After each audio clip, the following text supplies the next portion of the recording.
So ఒక్కసారి shoulder replacement surgery అయిన తర్వాత రీహాబిలిటేషన్ కానీ రికవరీ కానీ ఎట్లా ఉండాలి? ఏ రీప్లేస్మెంట్ సర్జరీ అయిపోయినా కానీ మనం వేసిన ఇంప్లాంట్కి మనం పెట్టిన టెన్షన్కి చుట్టూన్న కండరాలు అడాప్ట్ అవ్వాలి. సో అవి ఎన్నో రోజుల నుంచి అరిగిపోయి ఉంటాయి joint.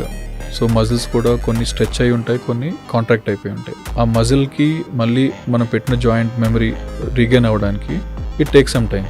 For knee usually it's around 3 months. For shoulder it takes usually 3 to 6 months. So any shoulder procedure the recovery time is little longer than other joints. Hip అనేది చాలా ఫాస్ట్ ఉంటుంది. ఈరోజు చేస్తారు, from next day they start walking with very little pain. దాని తర్వాత knee joint they experience little kind of pain, ఎందుకంటే muscles కొన్ని tight అవుతాయి, కొన్ని లూజ్ ఉంటాయి. We change those gaps and then put in the implant. So knee will take some time. Shoulder is something which will take some time. It's around 6 months.